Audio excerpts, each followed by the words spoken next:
안녕하세요, 여러분. 덕케이의 심야 괴담 채널에 오신 것을 환영합니다. 오늘은 제주도에서 군 복무를 했던 한 병사의 실제 공포 이야기입니다. 그럼 기다리지 않으셨을 테니 바로 오늘의 첫 번째 이야기로 들어가겠습니다. 나 군 생활할 때 우리 부대에서 실제로 일어났던 일이었어. 뭐 흔한 건 아니지만 내가 제주도에서 근무했거든. 케케싱이 하지. 아무래도 제주도는 섬이다 보니깐 다 바다잖아. 그래서 해안 경계 근무라는 걸 나가거든. 그냥 보초 서는 거야. 혹시나 모를 북한군 침투나 뭐 잠수함, 수상한 사람들이 있는지 없는지 주시하는 거야. 그런 걸 매일 밤마다 나가. 그때가 겨울이었어. 제주도 겨울이 그렇게 안 춥다고 생각하지만 바닷가라서 바람 때문에 그런지 너희들이 생각하는 것보다 엄청 추워. 케이키, 그리고 눈이 자주 오진 않는데 또 올 때는 꽤 오더라고. 잡소리가 길었네. 케이키 이제 얘기해 줄게. 암튼 그 날도 눈이 펑펑 오던 날이었다.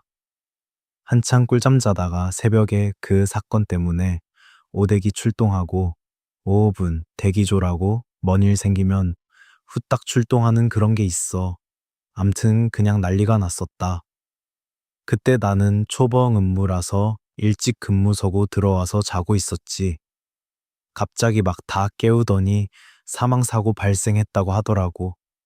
난 진짜 북한군이 쳐들어온 줄 알고 깜짝 놀랐어. 암튼 오대기만 출동하고 우리는 내무실에서 무슨 일인지도 모르고 바짝 긴장한 상태로 완전 군장하고 대기하고 있었지. 곧 행정반으로 전화가 오더라고. 결론만 얘기하면 같은 내무실 쓰던 김병장이란 애는 죽고 권일병이란 애는 실신해서 병원으로 실려갔대.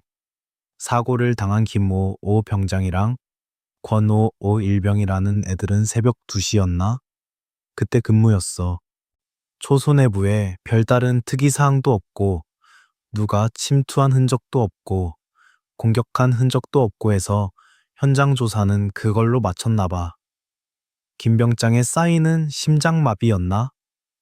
동사였나? 정확히 기억은 안 나는데 아무튼 자다가 그냥 죽었다고 나왔나 봐. 그래서 그 현장에 있었던 권일병이 이 미스테리를 풀어줄 유일한 사람이었지. 실신해서 병원에 실려간 권일병이 깨어나기만을 모두들 기다리는 상황이었다. 하루쯤 지나자 권일병이 깨어났어. 근데 애 상태가 영 안 좋았다고 하더라고. 뭘 본 건지 충격을 먹어. 실어증에 걸렸다고 해야 하나? 물어봐도 넋이 나간 사람처럼 대답을 못했다 하더라고. 우리 부대 사람들, 헌병대들, 그 사건을 아는 모두가 어떻게 된 건지 궁금해 미칠 지경이었지. 그렇게 이틀이라는 시간이 흘렀어. 근데 권일병이 뭔가 결심을 한 듯이 얘기를 시작했다고 해. 그의 첫 마디는 조사관님, 지금부터 제가 하는 말 무조건 믿어주실 수 있습니까? 라고. 정작 답답한 사람은 조사관이었으니 다 믿어줄 테니까 겪은 일 그대로 다 얘기하라고 했지. 그렇게 권일병은 끔찍했던 그 날을 기억하는 듯이 표정을 찌푸리며 몸이 떨려오는 것을 억지로 참으며 이 이야기를 시작했어. 늘상 그렇듯 김병장이랑 권일병 둘이 앞번초 근무자들이랑 근무 교대를 하고 근무를 서고 있었대. 원래 그러면 안 되지만 KK 보통 병장급 정도 되면 후임병만 세워놓고 일 있으면 바로 깨워라 하고 구석에 처박혀 자거든. 그 날도 김병장은 권일병이랑 잠깐 노가리 까다가 잔다고 하고 구석에서 잠들었대. 권일병 혼자 근무를 서고 있었대. 그래도 일병 때쯤엔 군기가 바짝 들어있을 때라서 열심히 근무를 섰겠지. 그렇게 한 20여 분이 지났을까. 내 그날의 기억으론 참 이상하리만치 눈이 많이 왔었어. 아무튼 권일병은 평소처럼 주변을 훑어보고 있었대. 근데 저 멀리서 거리조차도 가늠할 수 없는 곳에서 이상한 형광색의 빛이 뿌옇게 보이더래. 그때까지는 별거 아니겠지 하고 계속 그 형광빛을 주시하면서 다른 곳도 경계하는데 그게 정말 눈치채지 못할 만큼 아주 조금씩 다가오는 듯한 느낌을 받았대. 김 병장을 깨울까 말까 고민하다가 아주 느리게 움직이니까 조금만 더 지켜보자고 기다렸대. 근데 진짜 그 형광빛이 나는 물체가 조금씩 다가오는 게 눈으로 보였다는 거야. 그제서야 권일병은 김 병장을 깨우려고 불렀다 하더라고. 김호, 오 병장님, 김호 오 병장님, 일어나십시오 라고 불렀지만 김 병장은 안 일어나더래. 그래서 속으로 아깔거리면서 그 빛에서 눈을 떼지 않고 쳐다보고 있었대. 이게 조금씩 점점 다가오니까 점점 형체가 보였다더라고. 그 형체는 사람이었다 그러더라고. 꿈지락, 꿈지락, 사람이 엎드린 상태로 얼굴까지 바닥에 파묻은 상태에서 눈바티를 꼼지락, 꼼지락 거리면서 기어오던 게 보이더라는 거야. 권일병은 신발, 그아 됐다 뭐야 저게 하면서 김 병장을 다시 깨웠대. 원래 선임병을 깨울 때 몸에 손을 대. 고 깨우면 개갈굼건이었는데 그 따위 것은 생각도 안 나고 너무 무서워서 눈은 그 얼굴까지 땅에 박고 꼼지락꼼지락 거리면서 오는 그걸 보면서 김 병장을 막 발로 찼대. 김오오 병장님, 김오오 병장님, 일어나십시오. 일어나라고 신발 새끼야. 공포 때문에 뒷질 따위 생각나지도 않았대. 그렇게 해도 김 병장은 안 일어났다고 하더군. 그래서 초소 안에 있는 전화로 상황실에 전화를 걸려고 했대. 근데 전화기를 든 순간 무감, 안 됐다는 거야. 앞에서는 얼굴을 땅에 박은 인간이 팔다리를 꼼지락꼼지락 거리면서 오고 있지. 전화는 안 되지. 김 병장은 발로 차대도 일어나지도 않지. 완전 미칠 것 같았대. 어쩔 수 없이 혼자 처리할 수밖에 없는 상황이었으니 그 수상한 새끼가 기어오는 동안 속으로 몇백, 몇천 번을 시뮬레이션을 했대. 가까이 왔을 때 수화하고 불응시에는 발포하려고 이제 눈으로 정확하게 그 존재를 식별할 수 있는 곳까지 왔대. 근데 얼굴을 땅에 박은 상태로 꼼지락꼼지락거리며 기어오는 모습은 똑같은데 그 수상한 새끼가 같은 군복을 입고 있었다는 거야. 권일병은 신발 뭐지? 뭐야 이게 무슨 상황이지? 신발 내근무때 하필 이란 생각을 하면서 조정관 연발로 놓고 방가쇠에다 손가락을 올렸대. 꼼지락꼼지락거리며 기어오던 그 새끼는 결국 초소 근처까지 왔고 권일병은 심호흡 한 번 내쉬고 수화를 했다는 거야. 손들어 움직이면 쏜다. 화랑, 화랑, 화랑. 이 신발 새끼야 대답해.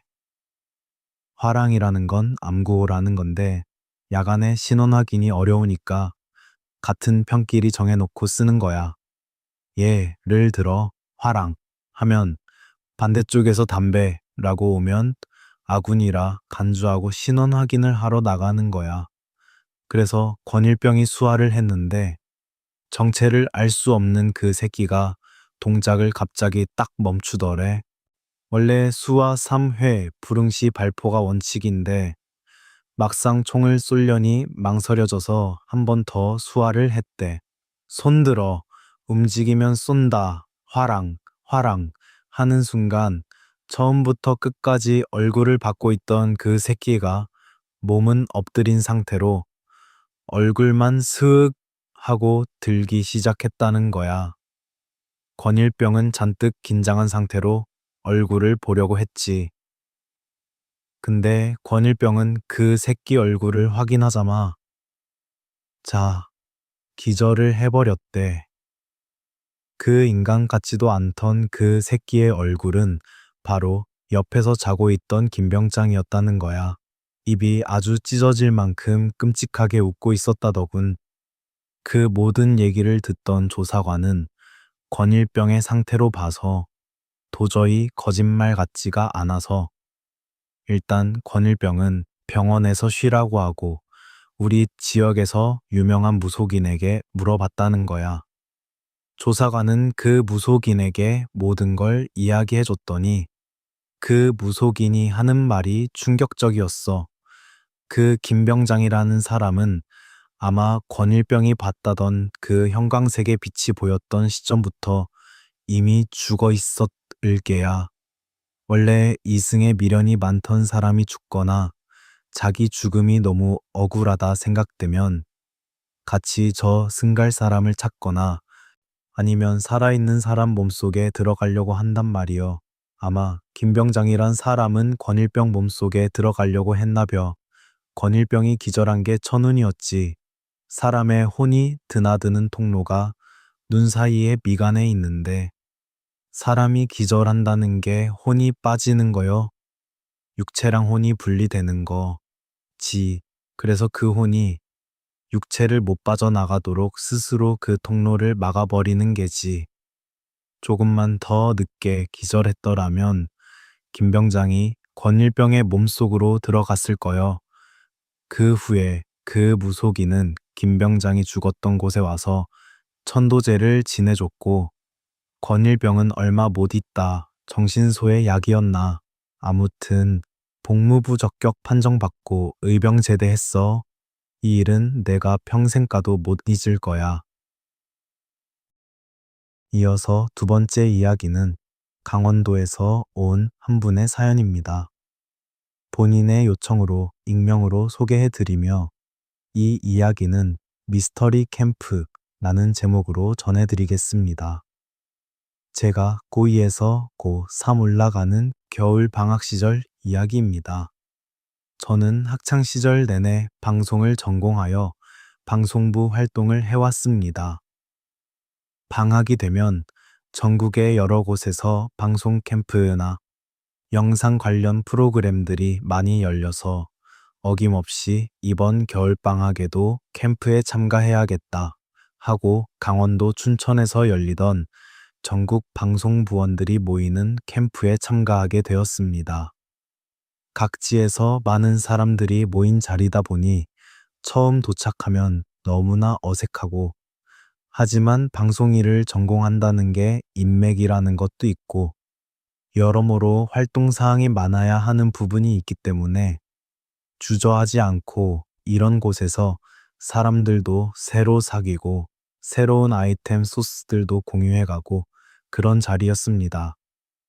여느 캠프나 마찬가지로 새롭게 모인 많은 사람들 중에 각 조별로 조원들이 나뉘게 되고 저 역시 제가 속한 죄조원으로 편성이 되었습니다. 나뉜 조들은 각자 이 박 3일 동안 자기 팀의 주제를 정하고 이곳 춘천에서 영상을 촬영하고 편집해서 마지막 날 발표하는 그런 식의 캠프 프로그램이었죠. 조 편성이 끝나고 저희 조는 여자 2명, 남자 8명이 한 조가 되었습니다. 중학교 3학년부터 참가가 가능해서 중학생들이 꽤나 많았고 공교롭게도 저희 조에서 제가 나이가 두 번째로 많고 제일 많은 형은 카메라 담당이고 제가 연출이다 보니 부득이하게 제가 조장이 되었죠.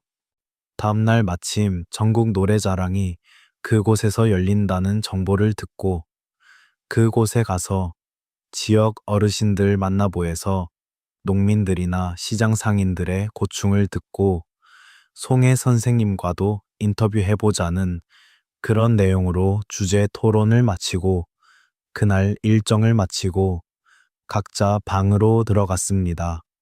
조별로 같은 방을 사용하게 되어 남자 8명이서 한 방에서 지내게 되었습니다. 조장이 되다 보니 각자 소개를 듣게 되고 사람을 파악하게 되는데 조원들 중 느낌이 쎄한 학생이 한 명 있는 겁니다. 그 아이는 얼굴빛이 정말 하얗고 눈가엔 검붉은 다크서클이 선명하게 내려앉아 있으면서 통통한 체격에 검은색 뿔테 안경을 쓴 아이였습니다. 어릴 때지만 겉모습만 보고 이상하게 보면 안 되겠다 싶어 말을 걸어봤습니다. 어이, 뿔테 넌 어디 학교에서 왔어? 말을 걸어도 이 아이는 대답도 안 하면서 자꾸 방바닥만 내려보고 있었습니다. 형, 쟤 좀 이상한데요. 너 우리 조된 거 싫어? 옆에서 듣던 조원이 말을 걸어도 역시 마찬가지였습니다. 괜히 모르는 사이고 한데 불편해서 그렇겠거니 하고 다들 내일 이 일이나 생각하자면서 그날을 잠이 들었습니다. 다음 날 어제 계획대로 촬영을 하러 전국 노래자랑이 열리는 곳으로 이동을 했고 그곳에서 첫 촬영 준비를 하던 때였습니다. 형, 형, 어제 걔 있잖아요. 이상하네. 응? 아, 걔가 없어요. 저 따라서 보조로 다니기로 했는데 어느새 없어졌어요. 뭐? 어디 갔는지 몰라? 너네 어디 갔었는데? 아무 데도 안 갔죠. 뭐, 얼마나 됐다고 그냥 요 근처에서 자리 선정하려 하는데 없더라고요. 저는 공교롭게도 이상한 애라고 하는데 바로 알아들었고 없어졌다고 하니 난감한 상황이 되었습니다. 없어도 촬영은 할 수 있지만 조장이기 때문에 나중에 복귀할 때가 문제였죠. 그래서 중요 인원만 촬영에 들어가고 저를 포함해서 몇 명이 그 아이를 찾기 시작했습니다. 그 일대를 2시간여를 찾아도 안 보여서 점점 찾는 사람들의 불쾌감이 늘어나고 저 또한 화가 조금씩 올라왔습니다. 대충 왜 우리가 얘 때문에 여기까지 와서 이러고 고생해야 하느냐는 뭐 그런 식이었죠. 2시간여가 지났을 때쯤 안 보이니까 다시 찾기 시작한 출발 장소로 하나둘씩 모였고 모여서 조금 지나니 분명 보이지 않던 그 애가 코 앞에 버젓이 멀뚱멀뚱 서 있는 겁니다. 순간 너무 화가 나서 걔를 끌고 갔습니다. 애들 앞에서 면박을 주면 다 모르는 사이인데 괜히 여기서 남은 일정 분위기 이상하겠다 싶어 따로 데리고 갔습니다. 야, 너 어디서 뭐 하다 이제 왔어? 말해봐. 내 말 안 들려? 너 찾는다고 애들이 몇 시간을 뺑이 친지 알아? 아이식스. 야, 니 나랑 장난해? 하기 싫으면 그냥 얘기하고 가든가. 대답 안 할래? 끝까지 그 야애는 대답을 안 했고 저는 니 멋대로 해라 하고 돌아왔고 그 후부터 신경 안 쓴 채로 그날 일정을 마무리했습니다. 일정을 마치고 다 같이 방으로 돌아오는 길에 옆에 있던 동생이 또 놀라듯이 말하며 형, 식스, 그 새끼 또 없어졌어.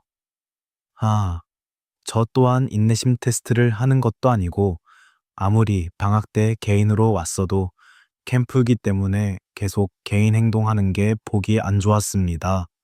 근데 방에 들어가 보니 이번엔 그놈 쉽게 이 방 맨 구석에서 먼저 잠이 들어 있는 게 아닙니까? 조원 모두 다들 화가 나고 어이가 없었고 그 중 한 명이 형, 우리 저놈아 복수해야겠어. 도저히 안 되겠어. 약 올라서. 복수를 한다는 게 배에다 낙서하는 거였고 저 또한 어릴 때라 그런지 말리지 않고 같이 킥킥거리고 있었습니다. 형도 이리 와서 하나. 에이, 됐어. 아니야, 빨리. K 내일 이 색 반응이 어떨지 궁금하네. KK. 쥐어주는 펜으로 어물쩡거리다. 저도 역시 동참하게 됐고, 예를 들어 A가 네모, B가 세모 등등 제가 원을 그리던 찰래 형 일어나. 형도 이리 와서 하나 그려. 킥. 뭐지? 분명 얘네들하고 킥킥거리면서 대화하고 동그라미를 그리고 있었는데 상황이 다시 돌아갔습니다. 야, 방금까지 나 너네하고 대화하고 웃고 떠들면서 놀고 있었는데 무슨 소리야? 잉? 뭔 소리야, 형? 형, 근데 언제 잠들었어? 우리도 모르는 사이에 순식간에 잠들었나 보네. 응? 아니라니까. 지금 너가 무슨 얘기했고 너가 무슨 야 얘기했잖아. 뭐야, 형 안 잤어? 내가 잤다고? 그럼 저 동그라미, 예를 들어, 는 뭐야? 어? 그러던 찰나에 다시, 형, 일어나. 형도 이리 와서 하나 그려. 칵, 헉, 다시 원점으로 돌아갔습니다. 순간 정말 멘붕이 왔고, 이게 뭔가 했습니다. 형, 왜 그래? 어디 아파? 형도 와서 하나 그려 재미없게 먼저 자지 말고. 야, 저 동그라미 누가 그렸어? 뭐? 이거? 글쎄, 네가 그렸어? 아니, 뭐지 이건? 아무도 제가 그린 건 모르고 있는 것 같았습니다. 그 순간 갑자기 누워있던 그놈이 벌떡 일어나는 겁니다. 모두들 깜짝 놀래서 뭐야, 앉았어? 하는 찰내 그놈은 정말 자연스럽게 아무 일도 없던 것처럼 유유히 자리에서 일어나서 현관 옆에 있는 화장실로 가는 겁니다. 대충 방 구조는 일반 모텔 구조여서 현관 바로 옆에 화장실이 있고 방에서 보면 그 화장실에서 뭐 하는지 보이는 구조였습니다. 마침 화장실 문은 문어발로 되어 있고 안에는 칸막이 화장실이었습니다. 뭐야, 자다가 똥 마려웠나? 크크크, 크크크크크크크. 다들 비아냥거리듯이 그놈을 지켜봤고 저는 앞에서 겪은 이상한 느낌 때문에 더욱 유심히 봤습니다. 순간 그 놈이 세면대 앞에 멈춰 서더니 갑자기 세면대에 머리를 풀썩 내리는 겁니다. 정말 몸에 힘이 빠진 사람처럼 세면대에 그냥 쾅 하고 그러더니 갑자기 막 팔을 허우적거리는 겁니다. 뭐야 저건 하는 찰나 갑자기 살짝 열려있던 칸막이 화장실 문틈새로 정말 담배 연기처럼 검은 연기가 모락모락 피어나오는 거였습니다. 순간 너무 긴장되고 이게 무슨 상황이지 하고 구별도 안 가고 머릿속은 멍해져 있었습니다. 어느새 그 연기는 그 아이의 목을 타고 온몸으로 내려오고 있었습니다. 얘들아, 저거 보여? 쟤 지금 하는 거 보여? 쟤 뭐 하는 거냐? 의미 없는 혼잣말을 중얼거리고 있을 때, 형 일어나, 형도 이리 와서 하나 그려. 킥. 다시 원점. 그 아이는 방 그 자리에 그대로 누워있고, 모든 게 낯설어지고, 이 자리에 있는 게 너무 무서워지기 시작했습니다. 그렇게 오만 가지 생각을 혼자 멍하니 하고 있었는데, 이번엔 그 애가 누워있던 맨 구석자리 위에는 창문이 크게 있었는데 그 창가 사이에서 아까 본 그 검은 연기가 다시 피어오르는 거였습니다. 야, 저거 봐. 저거 보라고? ICX. 이게 뭐야, CX. 너, 뭐야. 이 개 XX6야. 정말 귀신을 보게 되면 내 자신이 이렇게 행동하는구나 하고 지금 생각해보면 느껴집니다. 순간 온갖 욕을 다 퍼붓고 가까이 오지 말라며 뒷걸음 치면서 정말 살면서 배운 욕이란 욕은 다 한 것 같습니다.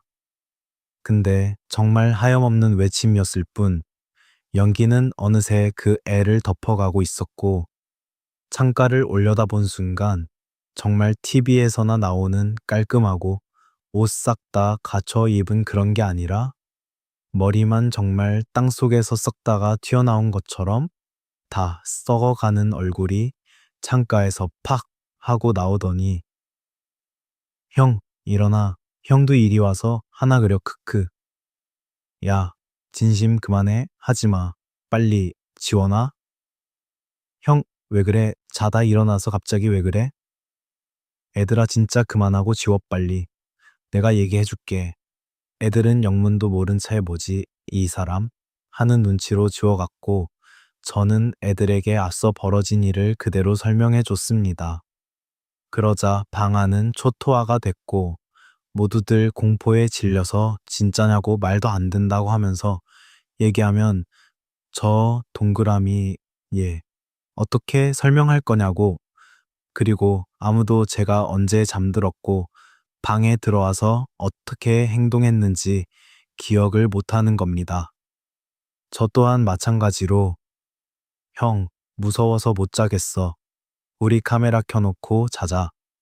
다른 아이 한 명이 카메라를 켜놓고 자자고 했고 저희는 그렇게 그놈에게서 최대한 멀리 떨어진 채로 카메라를 켜둔 차에 옹기종기 붙어서 잠들었습니다. 그렇게 무사히 하루가 지나갔구나 하고 일어나니 와씨, 형, 이 새끼 없어. 그리고 카메라 꺼져 있어. 어제 배터리 충분했는데. 와, 신발. 진짜 공포 그 자체였습니다. 하늘이 노랗고 애들 하는 얘기가 하나도 안 들렸습니다. 이후 그놈아가 돌아왔고 애들은 네가 꺼놓은 거 아니냐. 너가 손댕어 아니냐면서 추궁했고 역시나 돌아오는 대답은 들을 수가 없었습니다. 저는 어제 일도 계속 맴돌고 해서 그만 건드리라고 했고 저희 조는 남은 일정 동안 그 애를 멀리하다시피 하면서 철저하게 배제했습니다.